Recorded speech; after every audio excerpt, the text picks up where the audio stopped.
റഹ്മാൻ! ഗാംഭീര്യമുള്ള ഒരു ശബ്ദം ആ വീടിനുള്ളിൽ മുഴങ്ങിക്കേട്ടു. എല്ലാവരും മുകളിലേക്ക് നോക്കി.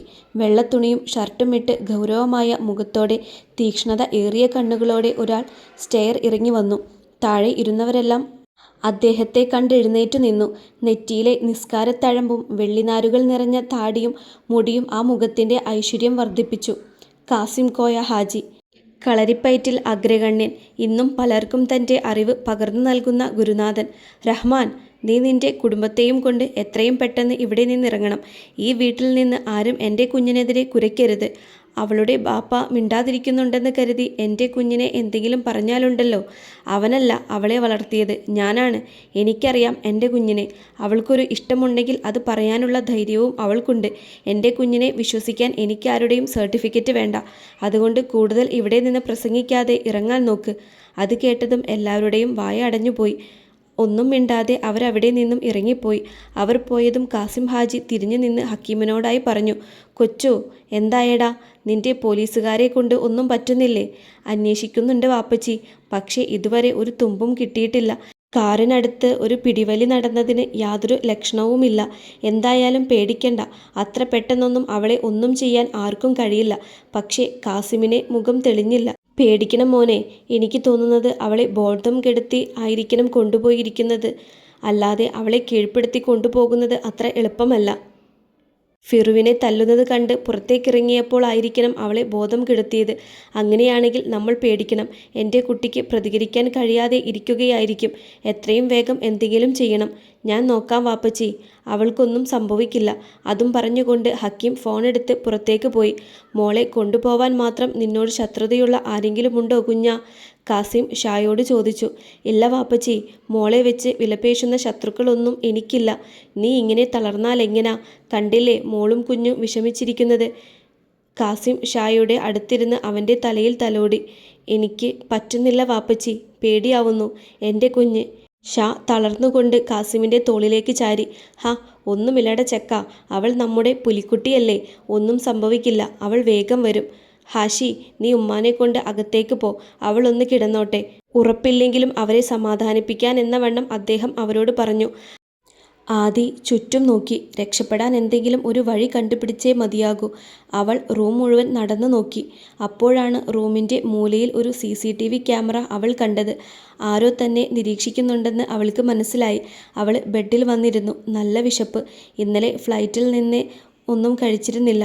ടേബിളിലിരുന്ന പാത്രം അവൾ തുറന്നു നോക്കി. ചപ്പാത്തിയും കുറുമയും. എൻ്റെ ഫേവറേറ്റ് ഫുഡാണല്ലോ. അറിയാവുന്ന ആരെങ്കിലും ആയിരിക്കുമോ എന്നെ ഇവിടേക്ക് കൊണ്ടുവന്നത്? ആദ്യം വിശപ്പ് മാറ്റിയിട്ട് ചിന്തിക്കാം എന്ന് കരുതി അവൾ ഭക്ഷണം കഴിച്ചു. കഴിച്ചു കഴിഞ്ഞതും കൈ കഴുകാനായി അവൾ വാഷ്റൂമിലേക്ക് നടന്നു. അതിനകത്ത് പോകാനുള്ള നീളം വിലങ്ങിൻ്റെ ചെയിനിനുണ്ടായിരുന്നു. അത് കണ്ടതും വേഗം കൈ കഴുകി റൂമിൻ്റെ ഡോറിനടുത്തേക്ക് നടന്നു. പക്ഷേ അവൾക്ക് അതുവരെ എത്താനായില്ല. അവൾ നിൽക്കുന്നതിന് തൊട്ടടുത്തായി മാർക്ക് ചെയ്തിരുന്നു. എത്രത്തോളം തനിക്ക് എത്താൻ കഴിയും എന്ന് നേരത്തെ നോക്കി വെച്ചിരുന്നു എന്ന് അവൾക്ക് മനസ്സിലായി. ആരെങ്കിലും റൂം തുറന്ന് അകത്തേക്ക് വരാനായി അവൾ കാത്തിരുന്നു. ഇതേ സമയം അകത്തെ മറ്റൊരു മുറിയിലിരുന്ന് ലാപ്പിലൂടെ അവളെ നോക്കുകയായിരുന്നു അവൻ. കണ്ണുകളിൽ വല്ലാത്ത തിളക്കവും ചുണ്ടിൽ നിറഞ്ഞ പുഞ്ചിരിയും ഉണ്ടായിരുന്നു. നിന്നോട് ചേർത്ത് വേറൊരാളുടെ പേര് പോലും എനിക്കിഷ്ടമല്ല. അപ്പോൾ എങ്ങനെയാണ് നിന്റെ പാതി അവകാശം ഒരാൾക്ക് ലഭിക്കാൻ ഞാൻ സമ്മതിക്കുക? നീ എൻ്റെയാണ് ആദി, എൻ്റെ എല്ലാമായി. എനിക്ക് നിന്നെ വേണം. എൻ്റെ പ്രണയം നിന്നോട് പറയാൻ എനിക്ക് സമയം വേണമായിരുന്നു. അങ്ങനെ ഞാൻ നിൻ്റെ മുന്നിൽ നിൽക്കുമ്പോൾ എനിക്ക് വേണ്ട. ഞാൻ സ്വയം നിശ്ചയിച്ച ചില യോഗ്യതകളുണ്ട്. പക്ഷേ അത് നേടുന്നതിന് മുൻപ് നിന്നെ നഷ്ടപ്പെടാതിരിക്കാൻ വേറെ വഴിയില്ലായിരുന്നു. നിന്നോളം ഞാൻ ആരെയും സ്നേഹിക്കുന്നില്ല ആദി. എനിക്ക് ജീവിക്കാൻ നീ എൻ്റെ കൂടെ ഉണ്ടായേ തീരൂ. ലാപ്പിലെ അവളുടെ ഫോട്ടോയിൽ തഴുകി അവൻ പറഞ്ഞു. കട്ടിലിൽ കിടക്കുന്ന ഉമ്മയെ നോക്കി നിൽക്കുകയാണ് ഹാഷി. കരഞ്ഞ് കരഞ്ഞ് തളർന്നു ഉറങ്ങുകയാണ് പാവം. എത്ര പെട്ടെന്നാണ് സന്തോഷം നിറഞ്ഞ വീട് ഇങ്ങനെ ആയത്. നീ എവിടെയാണ് ദീദു? ഫോണിൻ്റെ റിംഗ് കേട്ടാണ് അവൻ ചിന്തയിൽ നിന്നുണർന്നത്. അബി കോളിംഗ്. ഹാഷി, എന്തേലും വിവരം കിട്ടിയോ? ഇല്ലടാ, ഇതുവരെ ഒരു വിവരവുമില്ല. ആരുടെയും ഫോണും വന്നിട്ടില്ല. റഹ്മാൻ അങ്കിളും കുടുംബവും വന്നിരുന്നു. അവർ പറയുന്നത് ദീദു ഇഷ്ടത്തിന് ആരുടെയെങ്കിലും കൂടെ പോയതാവുമെന്നാ. എന്നിട്ട് നിങ്ങളാരും ഒന്നും പറഞ്ഞില്ലേ? അബിയുടെ സ്വരം ദേഷ്യം കൊണ്ട് വിറച്ചു. വെല്ലിപ്പച്ചിയുണ്ട് ഇവിടെ. അവർക്ക് നല്ല മറുപടി കൊടുത്താണ് ഇറക്കി വിട്ടത്. എന്ത് ആളുകളാണ് അവർ? സങ്കടപ്പെട്ടിരിക്കുന്ന വീട്ടിൽ വന്ന് പറയാൻ പറ്റിയ കാര്യങ്ങളാണോ അത്? ഡാ അബി, എൻ്റെ ദീദുവിനെ എന്തെങ്കിലും പറ്റിക്കാണുമോ? ഒന്നുമില്ലടാ, നീ ധൈര്യമായിട്ടിരിക്കെ, ഞാൻ വിളിക്കാം. ഈ വിളിച്ചത് അഭയാൻ ഹംദ്, ഹാഷിയുടെ ചെറുപ്പം മുതലുള്ള ബെസ്റ്റ് ഫ്രണ്ട്. ഷായുടെ സുഹൃത്ത് ഡോക്ടർ അബ്ദുൾ ഹംദിൻ്റെ മകൻ. തിരുവനന്തപുരത്ത് മെഡിസിന് പഠിക്കുകയാണ്. അവന് എക്സാം ആയ കാരണം എൻഗേജ്മെൻറ്റിന് വരാൻ സാധിച്ചിരുന്നില്ല. പക്ഷേ വിവരമറിഞ്ഞ് അവൻ വീട്ടിലേക്ക് വരുവാണ്. രക്ഷപ്പെടാനുള്ള പഴുതുകൾ ഒന്നും കണ്ടെത്താനാകാതെ ആദി ബെഡിലിരുന്നു. അപ്പോഴാണ് ഡോർ തുറക്കുന്ന ശബ്ദം കേട്ടത്. അവൾ തയ്യാറെടുത്തു നിന്നു. വാതിൽ തുറന്ന് വന്നയാളെ അവൾ അടിമുടി സൂക്ഷിച്ചു നോക്കി. ബ്ലാക്ക് ജീൻസും വൈറ്റ് ടീഷർട്ടിന് മുകളിൽ ഗ്രേ കളർ ഹുഡി ധരിച്ചിരിക്കുന്നു. മാസ്ക് ധരിച്ചിരിക്കുന്നതിനാൽ മുഖം വ്യക്തമല്ല. 6 അടിയോളം പൊക്കം തോന്നുന്നു. ഉറച്ച ശരീരമാണ്. തല താഴ്ത്തിയാണ് പിടിച്ചിരിക്കുന്നത്. അതുകൊണ്ട് കണ്ണ് ശ്രദ്ധിക്കാൻ കഴിയുന്നില്ല. അയാൾ മുന്നോട്ട് വരണം, എങ്കിൽ മാത്രമേ തനിക്ക് ആക്രമിക്കാൻ കഴിയൂ എന്നതുകൊണ്ട് ആദി ബെഡിൽ തന്നെ ഇരുന്നു.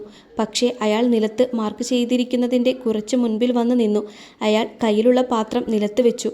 എന്നിട്ട് അല്പം പുറകോട്ട് മാറി നിന്നു. തന്നിൽ നിന്ന് ഒരു ആക്രമണം അയാൾ മുൻകൂട്ടി കണ്ടിരിക്കുന്നു എന്ന് ആദിക്ക് മനസ്സിലായി. ആദി മുന്നോട്ട് ചെന്ന് പാത്രമെടുത്ത് തുറന്നു നോക്കി. തൻ്റെ മെഡിസിനാണ്. താൻ ഡയബറ്റിക് ആണെന്ന് അറിയുന്ന ആളാണ്. ഒന്നുകിൽ തന്നെ നന്നായി അറിയുന്ന ഒരാൾ, അല്ലെങ്കിൽ അങ്ങനെ ഒരാളുടെ സഹായം ഇയാൾക്ക് ലഭിച്ചിരിക്കുന്നു. ആരാണ് നീ? എന്നെ എന്തിനാണ് ഇങ്ങോട്ട് കൊണ്ടുവന്നത്? തനിക്ക് എന്താണ് വേണ്ടത്? അയാൾ മറുപടി പറയാതെ തിരിഞ്ഞു പോകാൻ ഒരുങ്ങി. ആദി പെട്ടെന്ന് മെഡിസിൻ എടുത്ത് കഴിച്ചതും അവൾ ചുമക്കാൻ തുടങ്ങി. അത് കണ്ടതും അയാൾ പെട്ടെന്ന് തിരിഞ്ഞ് അവളുടെ അടുത്തേക്ക് വന്നു. അയാൾ അടുത്തെത്തിയതും ആദി തിരിഞ്ഞ് അയാളുടെ ഒരു കൈ പിടിച്ച് ബാക്കിലേക്ക് തിരിച്ചു. അയാളുടെ പുറം ഭാഗം അവളുടെ നേരെയായതും അവൻ്റെ കാൽമുട്ടിൻ്റെ പിൻഭാഗത്തേക്ക് അമർത്തി ചവിട്ടി. അവൻ മുട്ടിലിരുന്നു പോയി. അവളുടെ കയ്യിലെ വിലങ്ങിൻ്റെ ചെയിൻ അവൻ്റെ കഴുത്തിൽ മുറുകി. പെട്ടെന്നുള്ള ആക്രമണത്തിൽ ഒന്ന് പതറിയെങ്കിലും കഴുത്തിൽ മുറുകാൻ പോയ ചെയിൻ പിടിച്ചവൻ മുന്നോട്ട് വലിച്ചു. അതോടെ ബാലൻസ് പോയ അവളെയും കൊണ്ട് അവനൊന്ന് മലക്കം മറിഞ്ഞു. തറയിൽ കമിഴ്ന്നു കിടക്കുന്ന അവളുടെ മുകളിൽ തൻ്റെ ശരീരം അമർത്തി അവൻ അവളെ ലോക്ക് ചെയ്തു. എഴുന്നേൽക്കാൻ ശ്രമിക്കുന്ന അവളുടെ 2 കൈയും അവൻ ചേർത്ത് പിടിച്ചു. ആദി. അവളുടെ കാതോരം ചുണ്ടുകൾ ചേർത്ത് വളരെ പതിഞ്ഞ സ്വരത്തിൽ അവൻ അവളെ വിളിച്ചു. ദേഷ്യം കൊണ്ട് കണ്ണുകൾ ഇറുക്കി അടച്ചിരുന്ന അവൾ അവൻ്റെ ആർദ്രമായ സ്വരം കേട്ടതും പെട്ടെന്ന് കണ്ണു തുറന്നു. വീട്ടിലേക്ക് പോകാം. ഇനി നീ കണ്ണു തുറക്കുമ്പോൾ നിൻ്റെ വീട്ടിലായിരിക്കും. And one more thing, don't let anyone have your heart Adi. അതും പറഞ്ഞ് പോക്കറ്റിൽ നിന്ന് ഒരു സിറിഞ്ചെടുത്ത് കഴുത്തിലെ ഞരമ്പിലേക്ക് ഇറക്കി. പതിയെ അവളുടെ കണ്ണുകൾ അടഞ്ഞു. അവൻ എഴുന്നേറ്റ് അവളെ കൈകളിൽ കോരിയെടുത്ത് ബെഡിലേക്ക് കിടത്തി. അവൻ അവളുടെ കവിളിൽ തലോടി. മാസ്ക് മാറ്റി അവളുടെ നെറ്റിയിൽ ചുംബിച്ചു.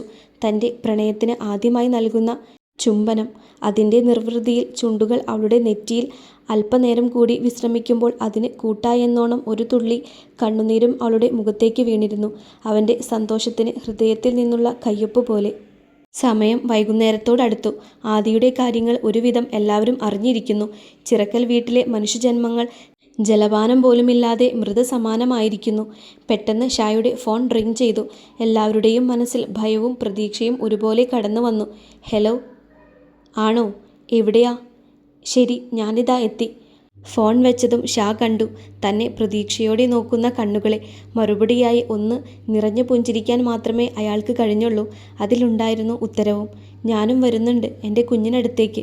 അതിന് മറുപടിയായി സെബീനയുടെ കൈ പിടിച്ചു ഷാ മുറ്റത്തേക്കിറങ്ങി. അവരെ അനുഗമിച്ചു മറ്റുള്ളവരും. ഷായുടെ വണ്ടി സിറ്റി ഹോസ്പിറ്റലിൻ്റെ മുന്നിലാണ് നിർത്തിയത്. അത് കണ്ടതും സെബീനയുടെ നെഞ്ചിൽ ഒരു വെള്ളിയിടി വെട്ടി. എന്താ ഷായിക്ക ഇവിടെ? നമ്മുടെ മോൾക്ക് എന്തെങ്കിലും? ഒന്നുമില്ല പെണ്ണേ, കുഴപ്പമൊന്നുമില്ലാന്നാ കൊച്ചു പറഞ്ഞത്. നീ വാ. അവർ ചെന്നതും കണ്ടു ഹക്കീം ഡോക്ടറോട് സംസാരിക്കുന്നത്. കൊച്ചു, എൻ്റെ മോളെവിടെ? നീ പാനിക്കാവാതെ. അവൾക്ക് കുഴപ്പമൊന്നുമില്ല, മയങ്ങുവാണ്. എന്തോ സെഡേഷൻ കൊടുത്തിട്ടുണ്ട് കൊണ്ടുപോയവർ, അതിൻ്റെയാണ്. ഡോക്ടർ, ഞങ്ങൾക്കൊന്ന് കാണാമോ? തീർച്ചയായും. ആളുണരാൻ 1 മണിക്കൂറെങ്കിലും എടുക്കും. എങ്കിലും നിങ്ങൾ പോയി കണ്ടോളൂ. ഡോക്ടറോട് നന്ദി പറഞ്ഞുകൊണ്ട് അവർ അകത്തേക്ക് കടന്നു.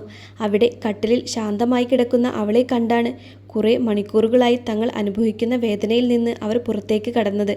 അവർക്കൊപ്പം തന്നെ കാസിം ഹാജിയും ഹാഷിയും അകത്തേക്ക് വന്നു. അവരുടെയും മനസ്സിൽ മഞ്ഞ് വീണ കുളിർമയായിരുന്നു. അവരെല്ലാവരും അവളെ തൊട്ടും തലോടിയും ഇരിക്കുമ്പോഴാണ് ഹക്കീം അങ്ങോട്ട് വന്നത്. കൊച്ചു, മോളെ എങ്ങനെയാ കണ്ടുപിടിച്ചത്? എവിടെയായിരുന്നു അവള്? കണ്ടുപിടിച്ചതല്ല വാപ്പച്ചി. അവിടുന്ന് ഓഫീസിലേക്ക് വരുന്ന വഴി ആ ഒഴിഞ്ഞ കാട് മൂടിയ ഒരു സ്ഥലമില്ലേ, അവിടെ എത്തിയപ്പോൾ മുന്നിൽ ഒരു വലിയ മരക്കഷ്ണം കിടക്കുന്നുണ്ടായിരുന്നു. ഞാൻ ഇറങ്ങിപ്പോയി കുറച്ച് സമയമെടുത്താണ് അത് മാറ്റിയത്.